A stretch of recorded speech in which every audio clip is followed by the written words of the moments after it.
안녕하세요. 네.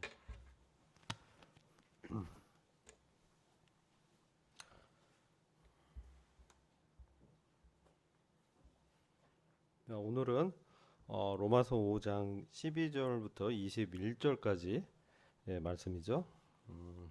지난 시간에 우리가 믿음으로 의롭게 되는 것의 축복 여러 가지를 배웠습니다. 한 7가지 정도를 같이 나눴고요. 오늘은 그러한 축복의 근거가 무엇이냐, 그 기초가 뭔지 그런 부분들을 나누는 그런 시간이 되겠습니다. 오늘 본문 말씀이 짧죠. 그래서 한번 같이 읽은 다음에 교제를 나누도록 하겠습니다. 로마서 5장 12절입니다.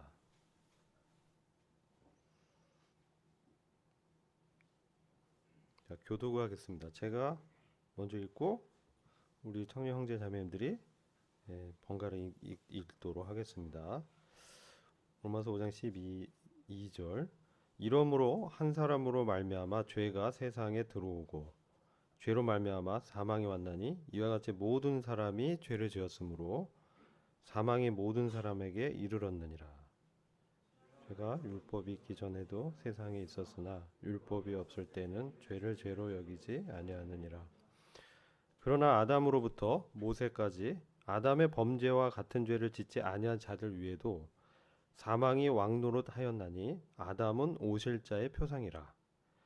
그러나 이 은사는 그 범죄와 같이 아니하니 곧 한 사람의 범죄를 인하여 많은 사람이 죽었은즉 더욱 하나님의 은혜와 또는 한 사람 예수 그리스도의 은혜로 말미암은 선물이 많은 사람에게 넘쳤으리라. 또 이 선물은 범죄한 한 사람으로 말미암은 것과 같지 아니하니 심판은 한 사람을 인하여 정죄에 이르렀으나 은사는 많은 범죄를 인하여 의롭다 하심에 이름이니라. 한 사람의 범죄를 인하여 사망이 그 한 사람으로 말미암아 왕노릇하였은즉 더욱 은혜와 의의 선물을 넘치게 받는 자들이 한 분 예수 그리스도로 말미암아 생명 안에서 왕노릇하리로다. 그런즉 한 범죄로 많은 사람이 정죄에 이른 것 같이 의의 한 행동으로 말미암아 많은 사람이 의롭다 하심을 받아 생명에 이르렀느니라. 한 사람의 순종치 아니함으로 많은 사람이 죄인 된 것 같이 한 사람의 순종하심으로 많은 사람이 의인이 되리라. 율법이 가입한 것은 범죄를 더하게 하려 함이라.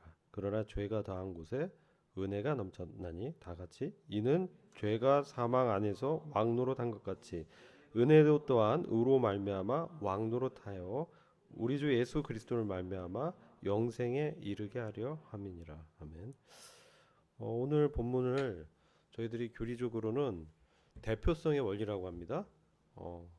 그리고 두 가지 통치 원리 이렇게 얘기를 할 수 있습니다. 자, 어떻게 하나님께서 죄인을 우리 주님의 그 성품 안에서 구원하실 수 있는가? 어떤 화두를 던져보는 거예요. 우리는 어떻게 그리스도께서 십자가에서 우리의 자리를 대신하셨다라는 것을 이해는 하지만 그러한 그 대체가 가능했겠는가? 어떻게 가능했는가? 말은 하는데 이해가 잘 안 된다. 뭐 이런 거죠. 그래서 이 질문에 대한 답변을 지금 12절에서 21절까지 하고 있는 거예요. 여러 말들이 반복이 되는데 핵심적인 개념은 우리가 아담과 그리스도와 동일시된다라는 거예요. 그러니까 대표성의 원리는 동일시의 원리고 다시 말하면 연합의 원리입니다. 그래서 두 가지 대표성, 두 가지 연합의 원리가 있는데 하나는 아담과 연합된 사람들이 있고 하나는 그리스도와 연합된 사람이 있다는 거예요. 그죠? 그리고 이것은 다른 말로는 아담 아래에 있다. 혹은 그리스도 아래에 있다. 또는 안에 있다. 이렇게 표현합니다. 그것은 어떤 의미냐면은 다스림 아래에 있다. 이런 뜻이죠. 아담이 다스려 아담의 어떤 원리에 따라서 다스려지는 그러한 영역 또는 왕국이라고 합니다. 또 한 나라는 그리스도의 어떤 원리에 의해서 다스려지는 왕국이 있는데 이 두 왕국 체제가 있다는 거예요. 이 세상에. 우리는 어떤 왕국 아래에 있는가? 누구 안에 있는가? 누구와 연합됐는가? 누구와 연결이 되어 있는가? 이것을 얘기하는 겁니다. 그래서 결론은 이거예요. 우리가 그리스도 안에 있는 자들이 믿음으로 의롭게 된다라는 거죠. 의롭게 되는 그 근거는 뭐냐? 우리가 그리스도 안에 연합되어 있다. 그래서 우리는 그 믿음으로 의롭다 함을 받은 것이다. 그런데 아담 안에 있었던 그 저주, 죄와 사망의 권세 아래 있었던 그러한 결과보다 우리가 아담 안에서 잃어버리고 상실된 그런 상태보다 그리스도 안에서 우리가 얻은 것이 훨씬 더 많다. 그것을 얘기하는 거예요. 은혜 아래서 우리가 훨씬 더 많은 것을 얻었다. 이것을 이제 오늘 대표성의 원리에서 핵심적으로 다루고 있습니다. 근데 여기 보면은 나는 그리스도 안에 있는 사람이니까 아담의 지배와는 상관이 없다. 이렇게 우리가 보통 생각합니다. 이게 원리는 그래요. 이 교리적으로 우리의 위치가 어디 있느냐? 옛사람, 우리가 그리스도와 함께 십자가에서 죽었다라는 믿음을 갖기 이전에, 구원받기 이전에는 아담이라는 옛사람의 어떤 지배 아래 있었죠. 그 옛사람은 어떤 지배냐? 죄와 사망의 왕국의 지배를 받고 있는 상태인 거예요. 그래서 아담의 죄 때문에 아담이 인류의 대표잖아요. 그래서 온 인류가 정죄와 죽음 아래 있게 됐다는 거죠. 그런데 고린도 후서 5장 17절을 한번 보시면요. 그리스도 아래에 있는 사람은 새로운 피조물이다. 이렇게 이제 표현합니다. 이렇게 말씀합니다. 누가 한번 읽어줬으면 좋겠어요. 안건호 형제가 고린도 후서 5장 17절 말씀을 한번 읽어주세요. 5장 17절.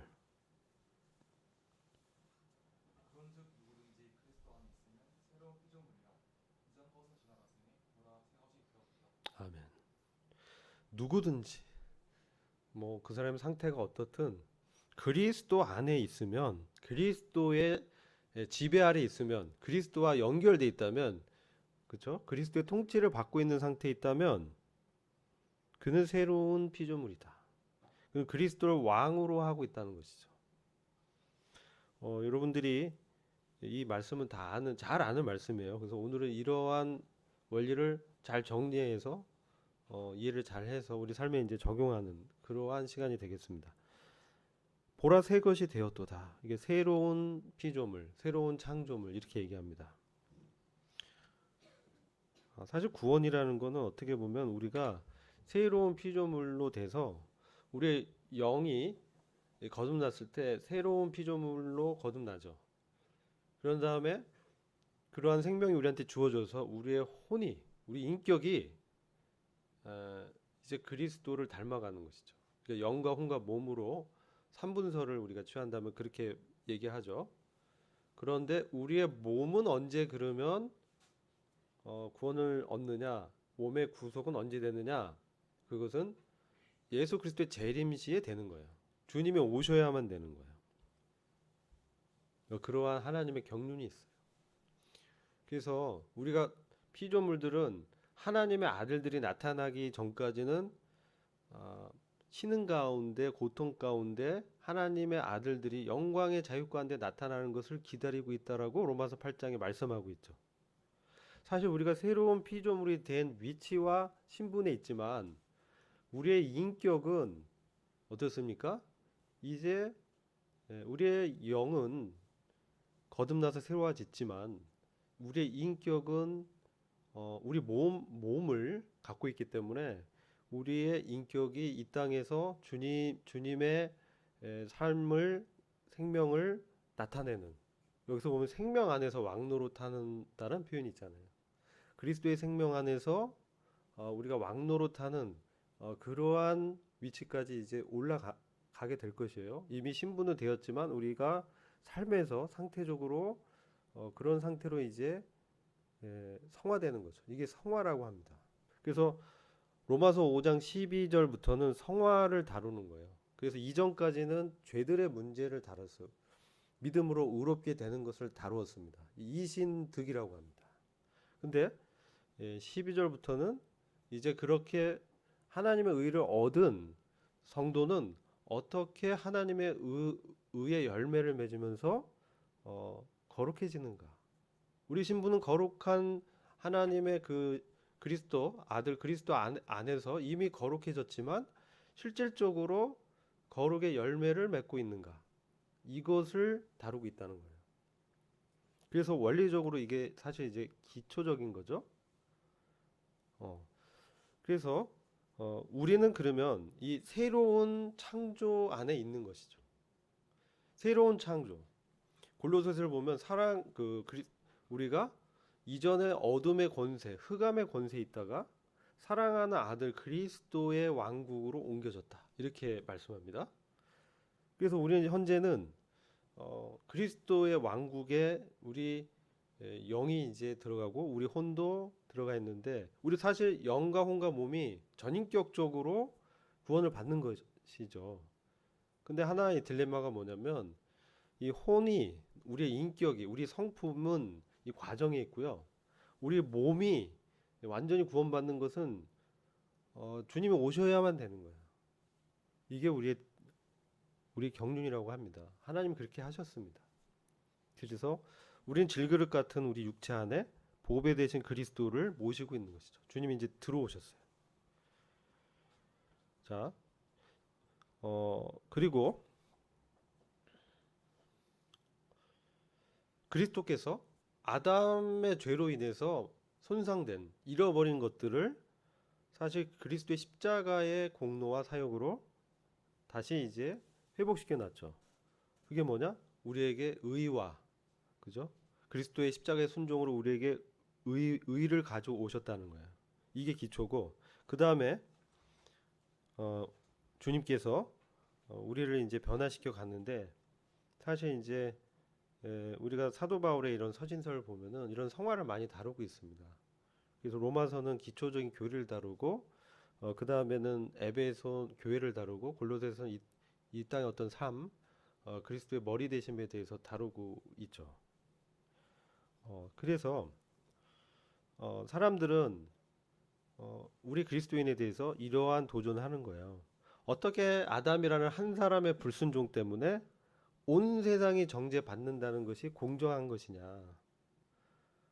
이런 챌린지를 많이 받습니다. 여러분들이 그러지 않았나요? 나는 아담과 상관없다고 생각하고 어떻게 아담이 지은 그 원죄 때문에 우리가 태어나자마자 죄인으로 태어나는가 이런 생각들을 이제 하는 분들도 있고 실제로 도전하는 분도 있습니다. 근데 이제 사실 하나님이 아담뿐만 아니라 각 개인을 개별적으로 하나님이 시험했다면 결론은 그 결과는 어땠을까? 아담이 아니라 우리가 이제 선악을 알게 하는 나무의 실과를 따먹지 말라는 하나님의 그 금령을 하나 받고 나머지 이제 허용된 여러 자유들이 있었잖아요. 그런 상태에 있었다면은 아담처럼 하지 않았을까? 어떻게 생각하세요? 내가 만일 에덴 동산에 아담의 위치에 있었다면 나는 괜찮았을까? 어떻게 생각하십니까? 내가 있었다면 나는 안 따먹었을 텐데. 하와가 따먹으라고 했었을 때 사단아, 어? 물러가라 뭐 이렇게 얘기했을 텐데. 그거 먹으면 안 돼. 뭐 이렇게 했을 텐데. 어떻게 생각하세요? 결과는 같았을 것이다. 그렇게 우리가 볼 수 있습니다. 결과는 같았을 것이다. 그래서 이 아담이라는 대표적인 그 인류의 그 시조라고 할까요? 이 사람을 통해서 우리가 모두 다 아담 아래 태어난 모든 인류가 죄인으로 태어나는 이 정말 어떻게 보면은 말도 안 되는 소리라고 누구는 할 수 있지만 하나님께서 그런 섭리 가운데 하셨다는 거예요. 로마서의 가장 큰 주제는 하나님의 주권이에요. 그러니까 로마서를 저나 여러분들이 읽을 때 단순히 어떤 은혜의 복음 차원이 아니라 하나님의 주권 차원에서 하나님의 의라는 차원에서 로마서를 이렇게 읽으면 영적으로 많이 유익이 되리라고 생각이 됩니다. 그래서 우리는 아담과 동일한 종류의 죄는 짓지 않았는데도 불구하고 로마서 5장 14절을 보면 여전히 사망이 왕노를 했다는 거예요. 그럼에도 불구하고 사망은 여전히 왕노를 했다. 그리고 아담은 이 모용이다. 아담은 오실 분 그리스도의 모용이다. 이렇게 얘기하죠. 왜냐하면 각자가 우리 모두는 아담과 인류학적으로 어떻게 보면 이제 인종적으로 혈통적으로 이 연결이 돼 있어요. 다시 말해서 연합됐다 이렇게 표현합니다. 그래서 아담이 한 행위가 우리에게 영향을 미친다는 거예요. 자, 히브리서 7장 9에서 10절을 잠깐 보실게요. 여러분들이 이제 복음을 전할 때도 이러한 도전을 많이 당합니다. 그래서 이런 대표성의 원리를 잘 이해하면 여러분들이 복음을 전할 때도 잘 설명할 수 있는 거예요. 히브리서 7장 9, 10절을 보면 레위에 대한 말씀이 나오죠.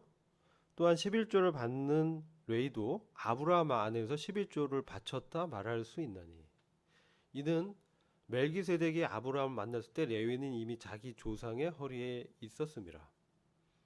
그죠? 자, 사실 그 레위는 11조를 바치지는 않았어요. 실질적으로는. 근데 아브라함이 멜기세덱에게 11조를 바쳤어요. 그쵸? 이 얘기를 왜 하냐면은 멜기세덱의 반차를 쫓는 제사장직이 있고 레위의 반차는 이제 혈통, 뭐 가계 이런 뜻이에요. 그래서 우리 주님이 레위 지파의 혈통은 아니시지만 주님은 대제사장으로서 멜기세덱의 반차를 따라서 대제사장이 되신 것이다. 이 얘기를 하는 거예요. 그럼 어떤 직분이 더 위대하고 영원한 것인가, 더 이 존귀한 것인가 했을 때 우리 주님의 멜기세덱의 반차를 쫓은 그 대제사장직이 더 존귀한 것이고 더 원래 하나님의 의도했던 대제사장직이다. 레위는 하나의 모형적으로 주님 오시기 전에 하나님께서 보이시기 위해서 만든 어떤 먼저 된 이 구약의 질서다. 이 얘기하는 거예요. 근데 사실 아브라함이 여러 그 왕들을 정복한 다음에 승리를 했잖아요. 그래서 전리품을 이제 얻었어요. 그리고 돌아오는 길에 이제 멜기세덱을 만나죠. 그래서 멜기세덱에게 11조를 바칩니다. 근데 레위가 바쳤다라고 말할 수 있다는 거예요. 왜냐하면 레위가 아브라함이 바칠 때 아브라함의 그 후손이 레위잖아요. 예, 그죠? 레위는 누굽니까? 레위가 누구예요? 레위가 누구의 아들이죠? 예? 레위는 야곱의 아들인가요? 맞나요? 아니에요? 맞아요, 아니에요? 틀려요? 예? 맞아요? 맞죠? 예. 야곱의 첫째 아들이 누구예요? 루벤이죠. 그죠? 그죠? 아니에요? 헷갈려요? 예. 야곱의 아들이 몇 명이었어요? 12이었죠. 그래서 그들이 12지파의 그 족장이잖아요. 선조 뭐 이렇게 얘기하잖아요. 그러면 야곱의 할아버지잖아. 그죠? 아브라함은. 그죠? 아니에요? 제가 어려운 얘기를 하는 건가? 자, 아브라함이 그 멜기세덱에게 11조를 바쳤다는 거예요. 그래서 누가 누구에게 바쳐요? 자, 낮은 자가 더 고귀한 자, 높은 위치에 있는 사람한테 바쳤다라고 얘기하잖아요. 그러니까 아브라함도, 그러니까 레위도 아브라함을 통해서 대표적인 원리에 따라서 아브라함이 대표로 멜기세덱에 11조를 바쳤다는 거예요. 그걸 그렇게 얘기하는 거예요. 왜냐하면 아브라함이 바칠 때 레위는 어디 있었어요? 어디 있었어요? 이 세상에 있었나요? 없었죠. 아직 태어나지도 않았잖아요. 아브라함의 손자인 야곱의 셋째 아들이잖아. 아직 나지도 않았어. 아직 태어나기 전이야.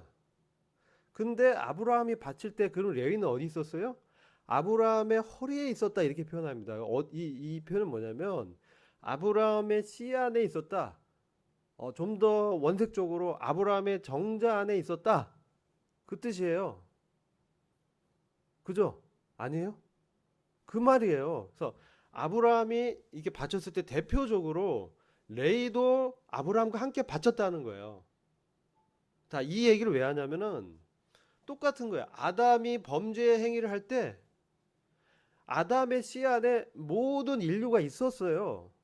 그래서 아담이 그 범죄한 행위를 할 때 동일하게 그 동일한 범죄를 했다라고 하나님 보신다는 거예요. 이게 대표성의 원리예요. 그래서 아담의 후손, 아담의 그 씨에 있었던 인류가 태어날 때 모두가 정죄 아래에서 태어나는 거예요. 그럼 뭡니까? 사망과 죄의 지배 아래 있다라는 얘기시죠. 그죠? 그럼 태어나서 어떻게 돼요? 죽는 거예요. 죄와 사망 아래 있기 때문에 죽는 거예요. 이게 운명인 것이죠. 죄인의 운명이잖아요. 구원은 여기서 건져내는 거잖아요. 그래서 어디에 둬요? 그리스도 안에 두는 거죠. 새로운 인류에 속하는 그러한 것이 이제 구원이죠. 그래서 그리스도께서 한 행위도 어떻습니까? 그리스도 안에 있는 사람들은 그리스도께서 한 그 행위를 직접 하지는 않았지만 십자가에서 죽으실 때 바로 십자가에서 함께 죽었다라고 말할 수 있다는 거예요. 그죠? 왜? 이게 연합의 원리 똑같은 거예요. 대표성의 원리가 연합의 원리이기 때문에 그래요. 그것을 그렇게 하나님이 정하신 거예요. 이게 은혜라는 거예요. 각자 개별적으로 해보세요. 다 십자가에 한번 못 박혀봐요. 안 되잖아요. 주님만이 하실 수 있죠. 근데 이러한 대표적인 이 대표성의 원리로 하나님이 정해놨기 때문에 은혜롭게도 우리가 그것을 믿음으로 그리스도와 동일한 위치에 있을 수 있게 됐습니다. 이게 하나님이 이렇게 정하신 거예요. 그래서 이러한 하나님의 뜻, 하나님의 계획 또는 경륜은 매우 은혜로웠고 그 지혜는 누구도 측량할 수 없는 지혜다. 이렇게 우리가 말할 수 있는 거죠. 그 사랑의 넓이와 깊이와 높이와 이것들은 너무나 신묘막측해서 우리는 도저히 이해할 수 없지만 하나님이 그렇게 섭리적으로 해놓으셨다. 그래서 로마서 5장 12에서 14절이 이해가 되죠. 한 사람으로 말미암아 자 아담 할아버지가 범죄해서 이 죄들이 아니고요. 죄가 들어왔다는 거예요. 여기 포인트예요. 죄가 뭡니까? 이건 근본적으로 하나님과 원수 되려는 그 죄성을 말하는 거예요. 그 성향이 그 사탄 안에 있었던 하나님을 대적하는 원수된 그 속성이 인간에게 들어왔다는 거예요. 그래서 우리가 이 죄의 속성을 지니고 태어나는 거예요. 아기도. 그죠? 아기도 행위로 보면 아기가 태어났다 죽으면 어떻게 돼요? 죄를 짓지 않았잖아요. 이거에 대한 분별은 또 여러 가지가 있어요. 아이들이 죽었을 때는 천국에 가냐, 지옥에 가냐. 그건 나중에 말씀드릴게요. 오늘 주제와는 좀 상관이 없죠. 그래서 이 죄가 세상에 들어오고 죄로 말미암아 뭐가 왔어요? 사망이 들어왔다. 그래서 모든 사람이 죄를 범한 그 결과로 사망이 모든 사람에게 임하였느니라. 우리가 죄를 범했다라는 것은 뭐냐면요. 죄의 속성을 갖고 하나님께서 이건 하지 말라고 해놓은 것을 넘어간 거예요. 이게 범죄예요. 하나님이 선악과를 따먹지 마 했는데 이 제한을 뒀는데 그 제한을 넘어갔다는 거예요. 하나님이 이렇게 쳐준 울타리를 넘어간 거. 이게 쉽게 보면은 잔디 있잖아요. 잔디에 no trespass 이렇게 있어요. 들어오지 마. 들어오면 안 돼. 뭐 페널티 이렇게 쓸 수도 있어. 그렇죠? 자, 근데 그런 거를 보면 어떻게 해요? 들어가서 밟고 싶죠. 안 그래요? 그렇잖아요. 괜히 너무나 저 갑자기 잔디가 눕고 싶고 저기 한번 저 포근하겠지. 그리고 가서 이제 그 트레스패스 한다고요. 침범했다, 침입했다. 이게 범죄예요. 원어적으로. 하나님이 하지 말라고 한 것을 그 제한을 침입해서 하나님께 원수된 그 속성을 가졌기 때문에 그렇게 범죄하게 된다는 거죠. 그런 행위를 하게 됐다.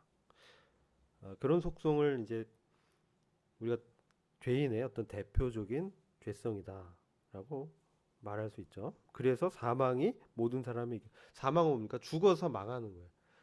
죽었다는 뜻은 뭡니까? 성경에서 죽었다는 뜻은 육체의 생명이 끝났다는 그런 의미도 있지만 영적으로 하나님과 관계가 끝났다는 뜻이에요. 그게 망하는 거죠. 사망하면 죽어서 망했다 뜻이죠. 하나님과 관계가 단절돼서 하나님의 생명을 못 받으니까 어떻게 돼요? 망하는 거죠. 답이 없는 거죠. 어떻게 돼요? 지옥에서 불태워진다. 이렇게 표현. 지옥이 뭐예요? 지옥? 지옥이 게헨나라고 합니다. 지옥. 음부는 하데스라고 해요. 그 지옥 불못은 뭐냐면 마지막 백보자 심판 때에서 최종 판결을 맞고 떨어지는 곳이 지옥인데 게헨나인데 그 의미는 뭐냐? 쓰레기 소각장이에요. 그게 이제 원뜻이에요. 쓰레기 소각장. 아무 소용이 없는 존재라는 것이죠. 그게 이제 망하는 겁니다. 그게 뭐래요? 둘째 사망이라고 하죠. 그게 아담 아래에 있는 인류의 운명이죠. 그래서 이제 14절 보면 아담으로부터 모세까지 아담의 범죄와 같은 종류의 죄를 짓지 않은 자들 위에도 사망이 왕노를 했다. 이렇게 표현하고요. 이 죽음은 사실 불순종의 결과죠.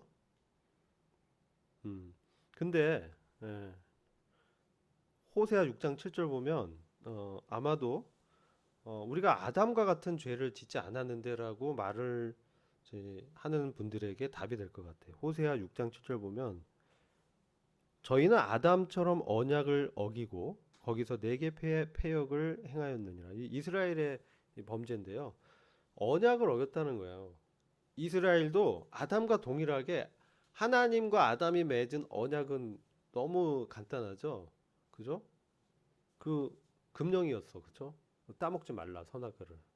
근데 이제 이스라엘 민족에게 맺은 언약이 있었죠. 그 언약을 어기고 내게 반역했다.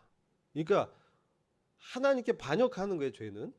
근데 아담처럼 그 선악을 알게 하는 그 실과를 따먹지 않았지만 모든 인류는 이런 반역의 죄성을 갖고 다 태어났다. 아담의 씨로 그 허리에서 이제 태어났다는 결론은 죽었다는 거예요. 그래서 뭐 이제 누가 낳고 누가 죽고 누가 낳고 죽고 뭐 그런 게 역사잖아, 그죠? 반복되는 죄인으로 태어나서 죽었다는 거죠. 자, 그래서 고린도전서 15장 22절 말씀은 한번 보시면요. 또 아담 안에서 모든 사람이 죽은 것 같이 이렇게 표현해요. 아담 안에서 모든 사람이 죽는다는 거예요. 왜? 아담과 연결돼서 연합돼서 태어났기 때문에. 반대로 그리스도 안에서 모든 사람이 살아날 것이다. 이렇게 표현할 수 있죠. 자, 그러면 이제 아담의 이 죄와 그리스도의 은사를 비교합니다. 15절 보면. 그러나 거저 주시는 이 선물은 또한 그 범죄와 같지 아니하니 이는 한 사람의 범죄로 인하여 많은 사람이 죽었으되 하나님의 은혜와 또 한 사람 예수 그리스도의 은혜를 통한 선물은 더욱더 많은 사람에게 넘쳤음이니라. 이 로마서 5장 후반부의 특징은 더욱더, 훨씬 더 이런 표현이 자주 쓰입니다. 한 5번 이상 쓰여요. 아담의 범죄도 굉장히 강력한 영향력을 미쳤어요. 그래서 아담 아래 태어난 사람 다 죽었어요. 근데 하나님의 은혜와 또 한 사람 예수 그리스도의 은혜를 통한 이 선물은 더욱더 많은 사람에게 넘쳤다라고 말씀합니다. 자, 왜 이렇게 말씀했을까요? 뭔가 우리가 그죠? 그러면 우리가 그리스도 안에서 더 영적 생명을 더 풍성하게 누리고 얻는 그런 은혜를 우리가 받았다는 것이죠. 그래서 더욱더 훨씬 더 넘쳤다 이렇게 표현합니다. 우리 주님께서 죽음을 이기셨고요. 그리고 죽음을 이기셨을 뿐만 아니라 언젠가 주님이 오시면 그리스도 안에 죽어 있는 모든 사람들의 육체도 다시 일으키실 겁니다. 그죠? 그리고 그때 살아서 주님을 대면하는 성도들은 휴거될 겁니다. 그래서 몸이 변화돼서 부활의 몸을 입게 되는 거죠. 그래서 이것은 우리의 이생뿐만 아니라 장차 올 세상에서 영원한 은혜를 우리한테 베풀어 준다는 거죠. 그리스도의 그 영광에 동참해서 그분의 부활의 몸을 입고 영원한 세계에서 주님과 함께 그분의 영생을 누리는 그러한 이 풍성한 생명을 우리한테 주셨다는 거예요. 영원한 생명을 주셨다. 쉽게 얘기하면 영생을 주셨다. 그래서 요한복음 10장 그 10절을 보면요. 내가 온 것은 양들로 하여금 생명을 얻게 하고. 자, 여기서 끝난 게 아니야. 생명을 얻게 하는 것은 이제 시작됐다는 거죠. 그 이후에 더욱 풍성히 얻게 하려 하는 것이다. 이게 주님이 오신 목적이라고 말씀하고 있어요. 그래서 우리가 생명 안에서 왕노릇하는 이런 것들이 실제로 일어나게 된다는 것이죠. 그래서 우리가 얻은 이 생명이 너무나 놀랍다. 이런 것을 이제 우리가 여기서 알게 되고요. 16절 보면 이 아담의 죄의 결과 그리스도의 순종의 결과가 비교됩니다. 이게 계속 비교를 합니다. 또 이 선물은 범죄하는 한 사람으로 말미암은 것과 같지 아니하니 심판은 한 사람을 인하여 정죄에 이르렀으나 은사는 많은 범죄를 인하여 의롭다 하심의 이름이니라. 자, 이것은 아담의 죄는 심판과 정죄를 가져왔지만 십자가에서 그리스도의 사역은 의로움을 가져왔다. 그죠? 그리스도 안에서 의롭다고 선언됐다는 것이죠. 이제 17절. 이는 한 사람의 범죄로 말미암아 사망이 그 한 사람을 통하여 군림하였은즉 은혜와 의의 선물을 넘치게 받는 자들은 한 사람 예수 그리스도를 통하여 더욱더 생명 안에서 왕노릇 할 것이다. 그죠? 우리가 생명 안에서 왕노릇 한다. 자, 이것은 이 새로운 어떤 국면에 우리가 들어간다는 얘기죠. 어떤 국면입니까? 자, 아담의 그 통치 아래 있었던 사람들과 그리스도 예수 안에 있는 사람들과 어떤 게 다를까요? 많이 다를 거예요, 그죠? 달라야 되죠, 그죠? 똑같으면 어떻게 돼요? 문제가 있죠. 다릅니다. 그래서 로마서 14장 17절 보면 이 새로운 왕국, 그리스도 안에 새로운 왕국을 이제 하나님의 나라 이렇게도 표현하고요. 그래서 하나님의 나라는 뭐예요? 먹고 마시는 것이 아니라 오직 성령 안에서 의와 평강과 희락이 있느니라. 그죠? 그리고 믿음으로 말미암아 우리가 의롭다 하심을 얻었고 또 우리가 의롭다는 이제 선언되고 하나님과 뭘 누려요? 화평을 누리고 하나님의 영광의 소망 중에서 기뻐한다. 이렇게 표현합니다. 이게 그리스도 예수 안에 있는 새로운 왕국, 새로운 통치 아래에 있는 사람들의 특징이라는 거예요. 우리에게 성령 안에서 의와 평강과 희락이 있고요. 그리고 하나님과 화평을 누리고 하나님의 영광의 소망을 바라고 기뻐한다는 거예요. 이 세상에서의 어떤 낙이라든지 이 세상의 어떤 좋아 보이는 것을 추구하는 것이 아니라 하나님의 나라에서 그분의 영광이 이루어지기를 기뻐한다는 거죠. 하나님의 영광을 추구하게 되고 목적이 달라졌다는 것이죠. 어떠십니까? 나는 그러면 성령 안에서 의와 평강과 희락을 누리고 있는지, 그리고 하나님의 영광의 소망을 기뻐하고 있는지, 이것이 이제 사실 새로운 피조물된 그리스도 안에 있는 자들의 특징인데, 이것이 정말 우리에게 풍성하게 넘쳐나게 하는 것이 주님의 이 구원의 목적이라는 것이죠. 자, 그런데 그럼 이것이 사실은 이제 우리가 6장, 7장, 8장 이렇게 하면서 이게 실제화되는 것을 배우는 거예요. 어떻게 하면 이런 삶이 실제화되는가. 이게 지금 현재 내가 안 된다. 이럴 수 있어요. 이게 나는요, 내 안에 불안감이 있고요, 기쁨이 없어요. 내가 의롭지 않은 것 같아요. 항상 저를 보면 이전과 별로 구원 이전과 별로 달라진 게 없어요. 이렇게 이제 말할 수 있어요. 근데 실제 그렇지 않다는 거예요.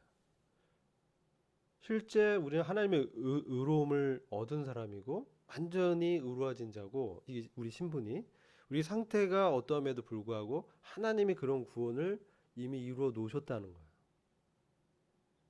그거예요. 우리가 그것을 추구하고, 여러분 이제 순종이라는 말이 있어요. 순종, 복종, 순종. 이게 뭐라고 생각합니까? 순종. 아, 저는 이 로마서를 이렇게 배우면서 순종을 이렇게 이해하면 좋겠어요. 순종을 우리가 어떤 목적을 딱 두고 어떤 규범을 두고 추상적인 원리를 두고 그것을 내가 지켜내려고 하는 게 순종이 아니라, 하나님께서 이루어 놓으신 구원의 뜻과 계획에 우리가 반응해서 그것이 옳고 그것이 합당하고 맞기 때문에 그런 어떤 마음을 갖고 그분의 뜻에 마음을 두고 내 몸을 어떻게 성령님의 음성에 따라가는 거. 이게 순종이죠. 다르죠. 그게 차이가 있는 거예요. 그 이전에는 아담 아래 있었던 내가 어떤 규범과 목적을 두고 내가 이루어내려고 했는데 다 실패했어. 왜? 육체 안에 있기 때문에. 육신의 어떤 연약 때문에. 그 능력이 없어서. 근데 그리스도 안에 있는 새로운 피조물 된 우리에게는 어떻습니까? 놀라운 하나님의 성령의 능력이 우리에게 있다는 것이죠. 그래서 우리 주님이 우리에게 그런 이제 선물을 베풀어 주신다. 그래서 이것이 이제 은혜와 의의 선물이라고 표현합니다. 이 5장 17절에서 5장 18절 보면요, 한 사람의 범죄 행위 때문에 모든 사람이 유죄 판결을 받았는데, 이게 흠정역입니다. 이제는 한 사람의 의로운 행위 때문에 모든 사람이 의롭다는 인정을 받아서 생명을 얻게 되었습니다. 그죠? 우리가 한 사람의 의로운 행위, 이거 예수 그리스도의 십자가의 사역이죠. 그분이 마치 이 세상에 정말 사형을 받을 그러한 정치범으로 몰려서 죽음을 당했지만, 사실 우리 주님은 아무런 죄가 없으셨죠. 빌라도도 그걸 다 인정했잖아요. 그렇지만 하나님의 뜻을 이루기 위해서 하나님의 그 의로움에 합한 그러한 유월절 어린 양으로 자신을 드렸죠. 그래서 그분, 이게 의로운 행위 때문에 믿는 모든 이에게 하나님의 의를 주셨다는 거예요. 근데 그 받은 사람은 뭘 받아요? 이 영생하는 생명을 얻게 됐다는 것이죠. 이 생명을 얻는 거, 이게 매우 중요합니다. 그 다음에 19절 보면, 이는 한 사람이 불순종함으로 많은 사람이 죄인이 된 것 같이. 그쵸? 한 사람 뭐예요? 여기는 아담이잖아요. 아담이 불순종해서, 아까 그 대표성의 원리로 아담의 허리에 있던, 아담의 씨에 있던 그 모든 인류가, 그 이후에 태어날 모든 인류가 죄인이 됐다는 거예요. 똑같이 한 사람인 예수 그리스도께서 순종함으로, 아버지 뜻에 자신을 드림으로 많은 사람, 그 그리스도 안에 있는 모든 사람을 의인으로 만드셨다는 것이죠. 예, 그리스도의 이 순종을 이렇게 또 표현합니다. 빌립보서 2장 5절부터 11절 말씀에 이렇게 표현합니다. 너희 안에 이 마음을 품을지니 곧 그리스도 예수님 안에도 있던 마음이라. 그분은 하나님의 형체로 계심으로 하나님과 동등됨을 강탈로 여기지 아니하셨으나, 하나님과 동등함을 취할 수도 있지만 그렇게 하지 않으셨다는 거예요. 스스로 무명한 자가 되어서 자기 위에 종의 형체를 취하시고, 즉 성육신 하셔서 사람으로 태어나셨다는 거예요. 사람의 모습이 되셨으며 사람의 모양으로 나타나서 자기를 낮추시고 죽기까지 순종하셨으니 곧 십자가의 죽음이라. 그러므로 하나님께서도 그분을 지극히 높여 모든 이름 위에 있는 이름을 주사 하늘에 있는 것이나 땅에 있는 것이나 땅 아래에 있는 것들로 다 예수의 이름에 무릎을 꿇게 하시고 모든 혀로 예수 그리스도는 주라 시인하여 하나님 아버지께 영광을 돌리게 하셨느니라. 그래서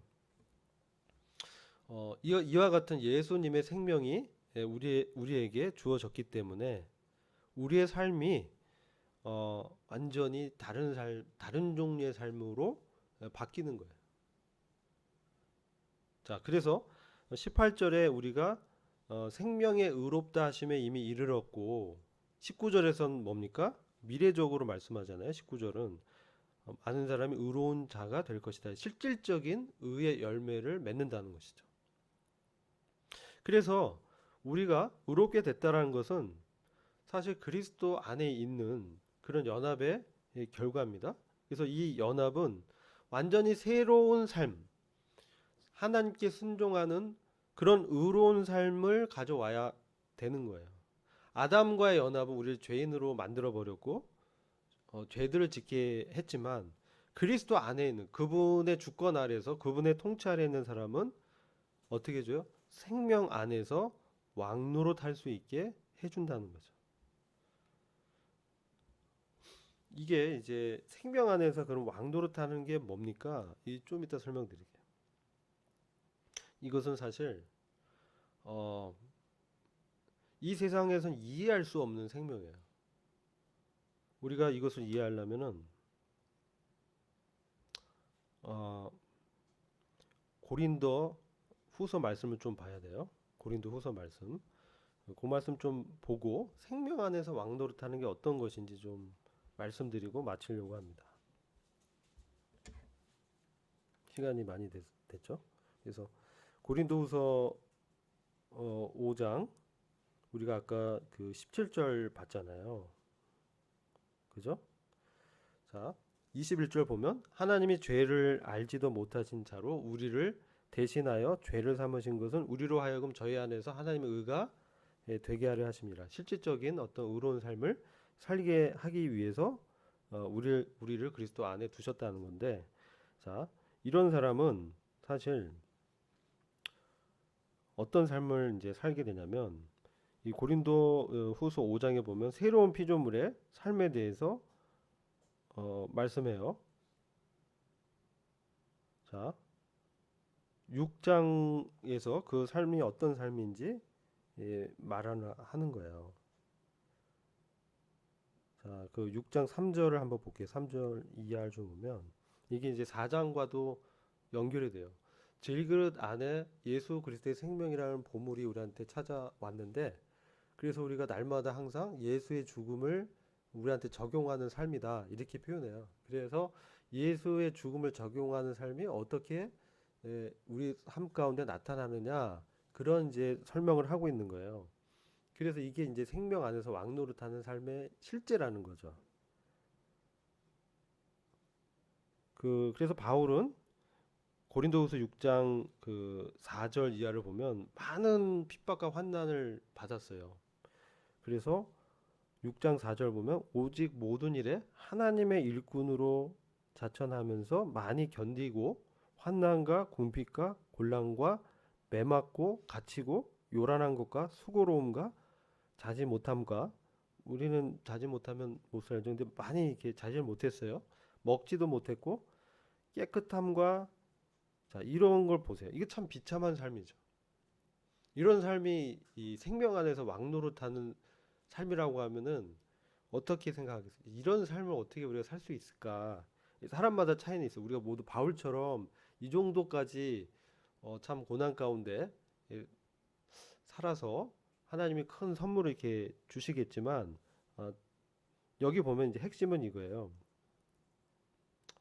8절에 영광과 욕됨으로 말미암으며 악한 이름과 아름다움 이름으로 말미암으며 속이는 자 같으나 참되고 막 복음을 전하고 예수님이 부활하셨고 그리고 그분의 재림이 이제 곧 임할 것이고 하나님의 나라가 이 땅에 세워지고 이런 얘기하고 지옥에 이제 믿지 않으면 들어가서 멸망할 것이고 이런 얘기하면 뭐 같아요? 광신자 같죠. 거짓말하는 사람 같아. 속이는 자 같아. 근데 뭐예요? 실제로 참되다는 거예요. 실제로 이게 참된 삶이라는 거예요.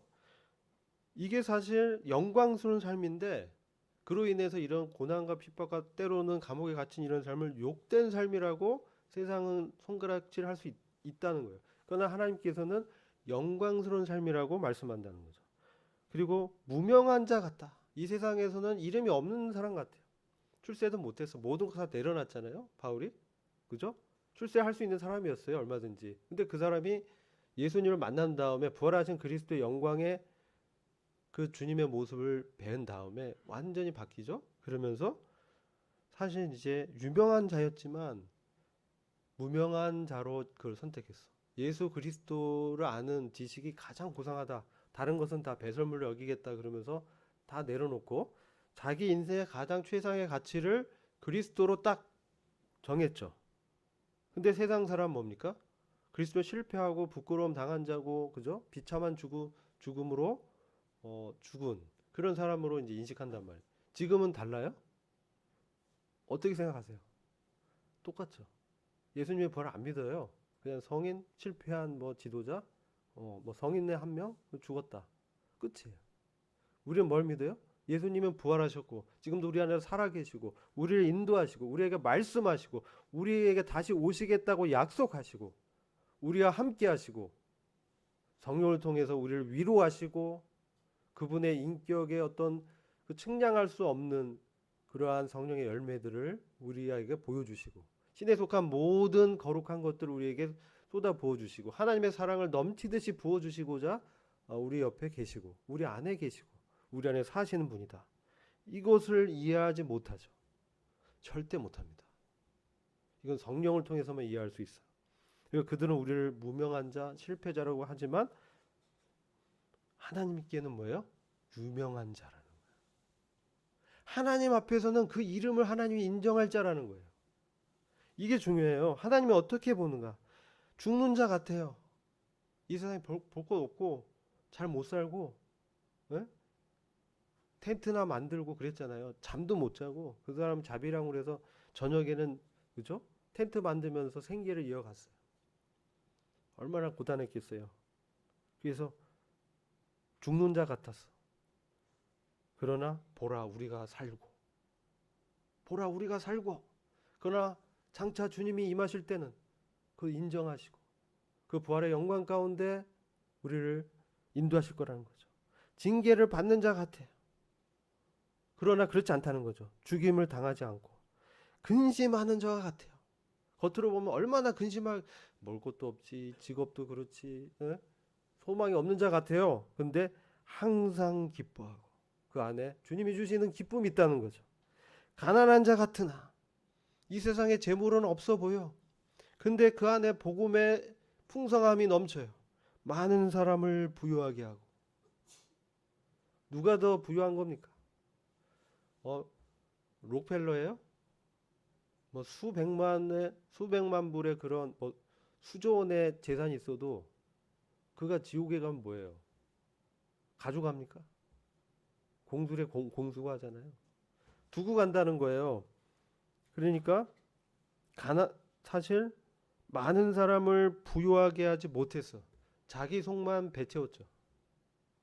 그 가져가지도 못할 재물에 그 사람이 그랬대요.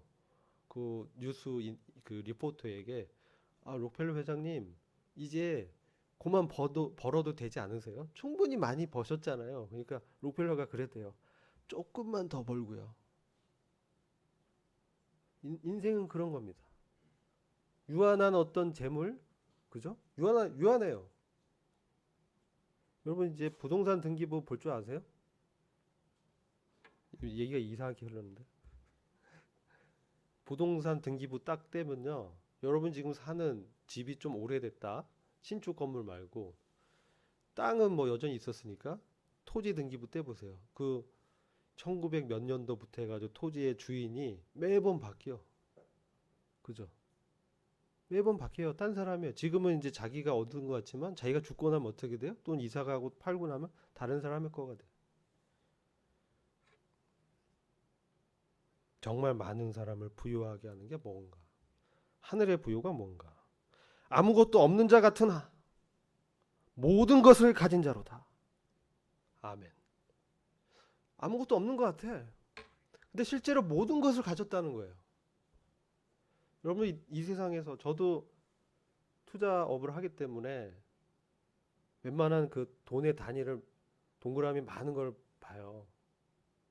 굉장히 공이 많아요. 여러분 동그라미가 8개면은 얼마인 줄 아세요? 억입니다. 억 단위. 억 단위. 그죠?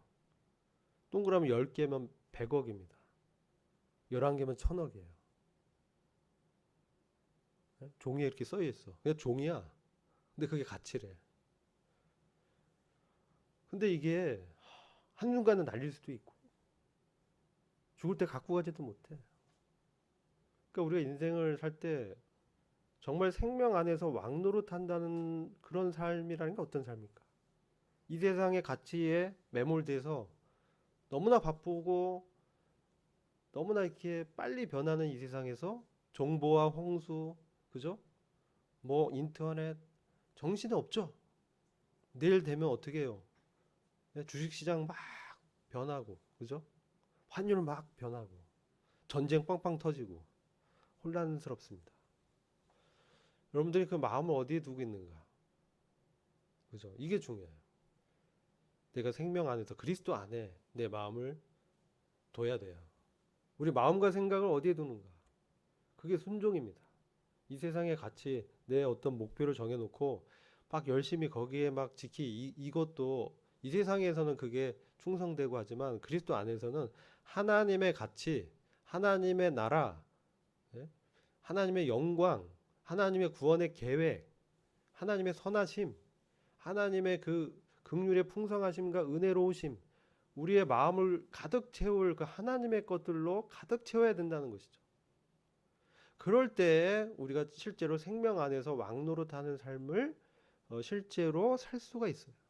이게 추상적인 그런 단어가 아니라 실제로 우리 삶에서 그런 삶으로 갔을 때는 아까 이런 상태에 있어서도 흔들림이 없이 담대하게 그죠? 살아갈 수 있어요. 일희일비 안 하고 편안하고 주님 주신 평안 가운데서 하나님의 그 구원의 계획을 이루기 위해서 내 모든 것들을 드리는 것이죠. 그게 헌신입니다. 내가 왜 돈 벌어요? 왜 공부해요? 왜 좋은 잡을 가지려고 해요? 영원한 것에 가치를 두라는 거죠. 그 그리스도께 오시면 생명 안에서 왕노릇하는 것에 가치를 두시라는 거죠.